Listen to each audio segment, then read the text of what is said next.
siyaasigan mar kaliya laga waayin saaxadda siyaasadda dalka waa madaxweynihii ugu horreeyay ee hogaamiye dowladdan ku meel gaar ahayn tan iyo burburkii kadib siyaasi ka taageero badan siyaasiyiinta kale codkar aan laga caajisin warbixinadiisa xitaa haddii ay soconayaan muddo saacad ah siyaasi asalkiisu waa bare ama macallin ka tirsan barayaasha Soomaaliyeed hogaamiyaha kaliya ee laba jeer ku soo laabtay kursiga dalka ama noqday madaxweyne Soomaaliyeed waxaan filayaa inaad ila garatay shakhsigan ka hadlayna maanta waa madaxweynihii sideedaad iyo midka tobanaad ee haatan xukunka haya Dr. Xasan Sheekh Maxamuud haddaba maxaad ka garanaysaa taariikhda Xasan Sheekh Maxamuud sanadkii 1955 ayuu Xasan Sheekh ku dhashay degmada Jaalaqsi ee gobolka Hiiraan ee dalka Soomaaliya haatanna waa 69 sano jir ilaa 70 jir wuxuu waxbarashadiisa asaasiga ku soo qaatay magaalada uu ka soo jeedo sida dugsiga hoose iyo dhexe halka uu Muqdisho ku qaatay dugsigiisa sare iyo jaamacadda sanadkii 1981 ayuu ka qalin jebiyay kulliyadda tiknoolajiyadda ee jaamacadda kadib wuxuu heerka sare ku soo qaatay waddanka Hindiya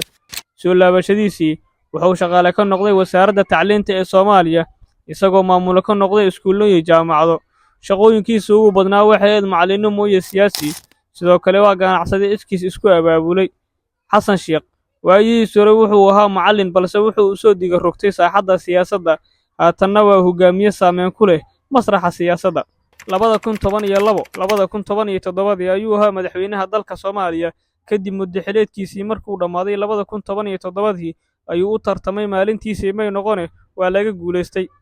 doorashadiisii hore waxay golaha qaramada midoobay ku tilmaameen inay Soomaaliya mar kale soo laaban karto dowladda waqtigaas wax xiriir ah lama lahayn caalamka intiisa kale waxay ahayd mid ku eg Muqdisho iyo duleedkeeda waa kan madaxweynaha oo ka warbixinayo dowladdii waqtigaas ee uu hoggaanka u qabtay